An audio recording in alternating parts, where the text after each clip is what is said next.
Takže ahojte u dnešného videa, ktoré je na YouTube, ako vidíte vy, moji milí sledovatelia a nesledovatelia.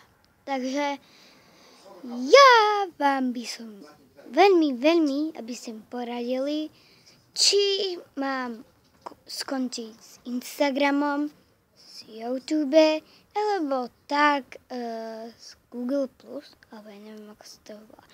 No, ja by som skončila z Google, lebo mňa to tam nebaví, vôbec tam nechodím, takže asi skončím s tým. Aby ste len vy vedeli, moji diváci, aj nediváci. Takže tak.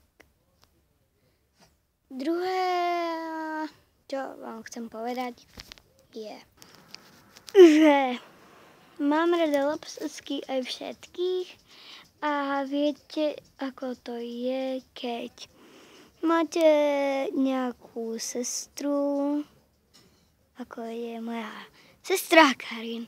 Tá ma vôbec na Instagramu nemá rada. Aspoň podľa mňa.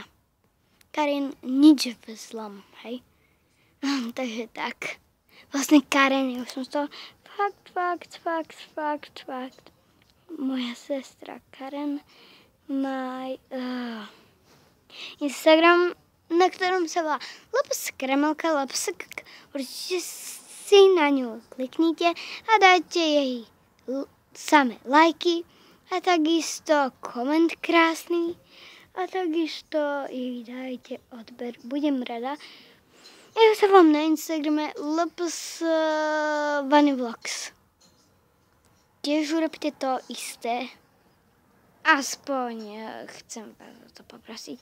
Lopuse ľudsku mám veľmi rada, takisto Lopuse chrocht a ostatné youtuberky. Sorry, že som niektoré nespomenula, ale chcela by som vám povedať, aby ste sa na Instagrame pripojili do môjho music videa, lebo ja fakt vás tam potrebujem, aby ste mi tam napísali ten koment, akú pesničku by ste chceli a s jakým pečopákom. Lebo potom bude súťaž, ktorá bola najkrajšia, takže tak. Takže ja vám to veľmi súrne